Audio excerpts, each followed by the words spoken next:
যখন সরকার ব্যর্থ হয় তখন কিন্তু জনগণ ব্যর্থ হয় না, বলে সরকার ব্যর্থ হয়েছে। এই যে স্ববিরোধিতা, আপনার মনে আছে কোভিডের কথা? মানুষ যখন ঘর থেকে বেরোতে ভয় পাচ্ছিল, সন্তান যখন মানলার জঙ্গলে ফেলে আসছিল, তখন এই আওয়ামী লীগের নেতাকর্মীরাই অক্সিজেন সিলিন্ডার নিয়ে মানুষের ঘরে ঘরে পৌঁছেছিল।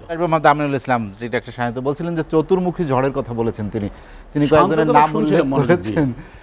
ব্যবস্থা তো এই সরকারই নিচ্ছে বা সরকারই তদন্ত করছে। গবেষক মানুষ গবেষণা করে জাতিকে বিভ্রান্ত করার জন্য যা যা বলার সবে এক নিঃশ্বাসে বলে গেলেন। প্রশ্নটা ছিল ঝড়ের রাজনীতি।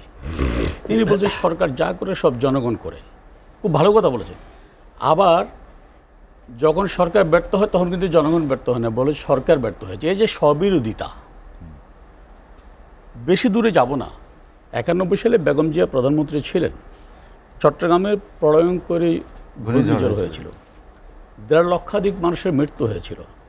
বেগম জিয়া চট্টগ্রামের একটি আসন থেকে তখন পার্লামেন্ট মেম্বারও হয়েছিলেন। তো উনি জানার আগেই, উনি তখন সরকারে ছিলেন, প্রধানমন্ত্রী ছিলেন, বাংলাদেশের তৎকালীন বিরোধী দলের নেত্রী বঙ্গবন্ধু কন্যা চট্টগ্রামে হাজির হয়েছিলেন এবং বেগম জিয়া বলেছিলেন যত মানুষ মারা যাবার কথা ছিল তত মানুষ মারা যায়নি। এই হচ্ছে যে রাজনৈতিক দলের কমিটমেন্ট মানুষের প্রতি। সে রাজনৈতিক দলের নেতারা গবেষণা করে ইনিয়ে বিনিয়ে কত মিথ্যাচার করবে সেটা আমি এখন জাতির সামনে একটু তুলে ধরতে চাই। উনি এম এ আজিজের কথা বলেছেন, খুব স্পষ্ট বক্তব্য। জেনারেল আজিজের অপকর্মের দায় আওয়ামী লীগের নয়, তবে আওয়ামী লীগ কিন্তু জেনারেল আজিজকে 7 জনকে ডিঙিয়ে সেনাপ্রদান করেনি, যেটা মঈনুল আহমেদ করেছিল বিএনপি।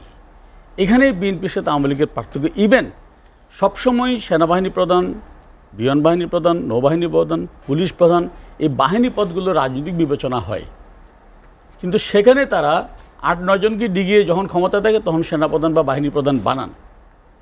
আওয়ামী লীগ সেটা বানায় না। জেনারেল আজিজ তখন একেবারে সিনিয়রিটির ভিত্তিতে সেনাপ্রধান হয়েছিলেন। এখন অ্যাকশন নিলে বলছে মানুষ দেখানো অ্যাকশন নিচ্ছি, অ্যাকশন না নিলে বলছে অ্যাকশন নিচ্ছি না। আচ্ছা, বর্তমানে আমেরিকান প্রেসিডেন্ট, সাবেক প্রেসিডেন্ট ডোনাল্ড ট্রাম্পের বিরুদ্ধে বিচার চলছে। আচ্ছা, ডোনাল্ড ট্রাম্প যখন প্রেসিডেন্ট ছিলেন তখন কি তার বিরুদ্ধে বিচার শুরু হয়েছিল? কি গবেষণা করেন আল্লাহ মালুম, আল্লাহ জানেন। এখন আমার বিচার আপনি কখন করবেন?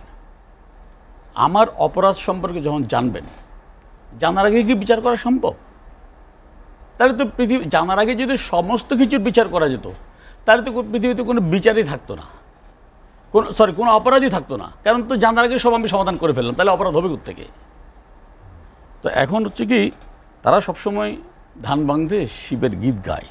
খুব সুন্দর সুন্দর কথা বলেছেন, যে আপনার র্যাবের কথা বলেছেন, বিচার বহির্ভূত হত্যাকাণ্ডের কথা বলেছেন। এই র্যাব প্রতিষ্ঠার প্রথম 2 বছরে আইন ও সালিশ কেন্দ্রের যে রিপোর্ট, 743 জনকে বিচার বহির্ভূতভাবে হত্যা করেছেন। তখন ক্ষমতা কি আওয়ামী লীগ ছিল? সেই দায় কি বিএনপি নেতারা নেন, গবেষকরা নেন? একবারও কি লজ্জাবোধ করেন?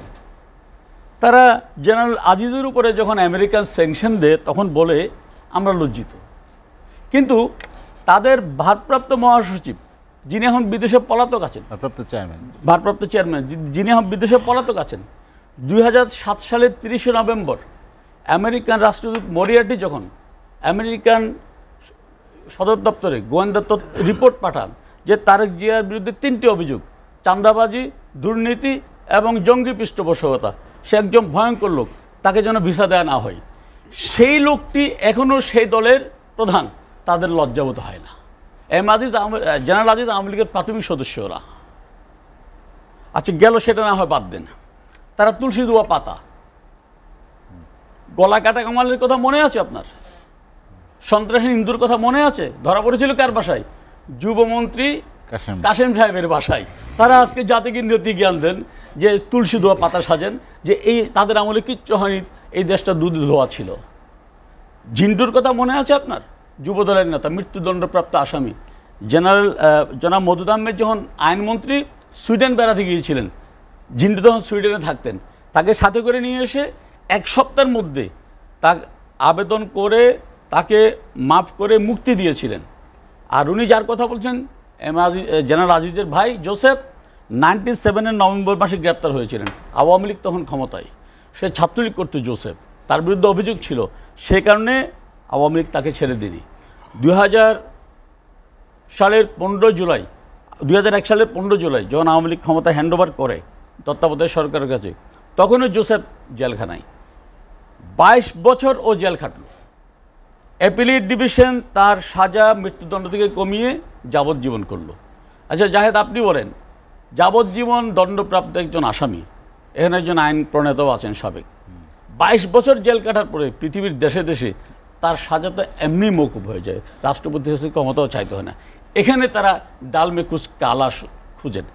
এই হচ্ছে বিএনপির রাজনীতি, এই হচ্ছে তাদের স্ববিরোধিতার রাজনীতি।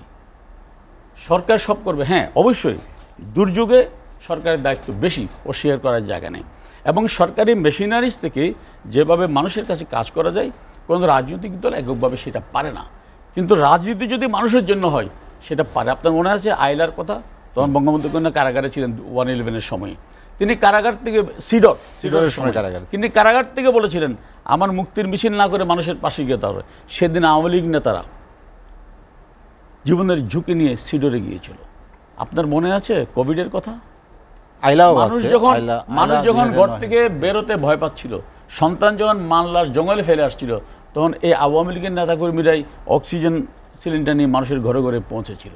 সুতরাং এগুলো যতই আপনি দৃষ্টি অন্যদিকে ফেরানোর চেষ্টা করেন, এখন আমি XYZ যে হোক, সেটা ব্যানার্জির হোক, সেটা আমি হই, সেটা আপনি হন, একটা মানুষের বিরুদ্ধে তো ব্যবস্থা তখন নেওয়া হবে যদি তার অন্যায় সেগুলো মানুষের কাছে আসে।